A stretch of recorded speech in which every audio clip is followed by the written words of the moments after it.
தீய மந்திரங்களை சொல்ற அவனோட நாக்க வெட்டி கழுத்தை இறுக்கி கைகளுக்கு விலங்கு போட்டு அவனை கொடூரமான முறையில அடக்குறா. பசுபதி இறந்து போயிட்டா ஒரு கொடூரமான பிரேதாத்மாவா மாறிடுவான். அதனால ஊர் மக்களுக்கு பிரச்சனை வந்துரும் அப்படின்னு சொல்லிட்டு அவன் உயிரோட இருக்கும் போதே அவனை சுத்தி சமாதி கட்டுறா. அந்த சமாதியை பிரணவ திவ்ய சக்திகளை சேர்த்து வச்சு கட்டுறா. அதுல இருந்து அவனோட மூச்சு காத்து கூட வெளியில வராது. சமாதியை கட்டி முடிச்ச 48 நாளைக்கு அப்புறம் யாரோ அழுகிற மாதிரி சத்தம் கேக்குது.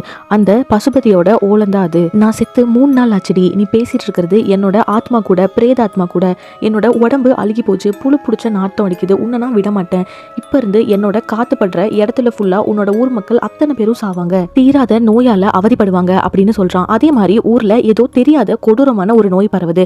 மக்கள் எல்லாம் பைத்தியம் பிடிச்சு ஒருத்தருக்கு ஒருத்தர் அடிச்சுக்க ஆரம்பிக்கிறாங்க. தன்னோட மக்களை காப்பாற்றணும் அப்படின்றதுக்காக அருந்ததி விடைய தேடி சமஸ்தானத்துல இருந்து வெளியில வரா. நிறைய பண்டிதர்களை மீட் பண்றா, வேத புத்தகங்களை படிக்கிறா. ஆனா எங்கேயுமே அவளுக்கு எந்த ஒரு சொல்யூஷனுமே கிடைக்க மாட்டேங்குது. கடைசியா யாரோ சொல்லி அந்த அகோரிய போய் மீட் பண்றா.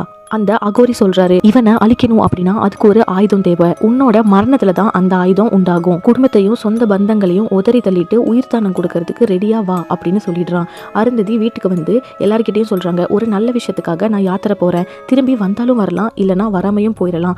இந்த வம்சத்துல பிறக்கிற முதல் குழந்தைக்கு என்னோட பேரை வைங்க, திரும்ப நானே பிறந்திருக்கேன் அப்படின்னு நம்புங்க அப்படின்னு சொல்லிட்டு அகோரிகள் கிட்ட போறா. அகோரிகள் கொஞ்சம் ரிச்சுவல்ஸ் எல்லாம் பண்ணி அருந்ததி தலையில தேங்காய் உடைச்சு ஒரு துணி வச்சு மூடி உடம்ப எரிச்சிடுறாங்க. அவளோட முதுகெலும்புல இருந்து ஒரு கத்தியை செய்யறாங்க. அந்த கத்தி தான் வந்து பசுபதியை கொல்றதுக்கு பயன்பட போகுது.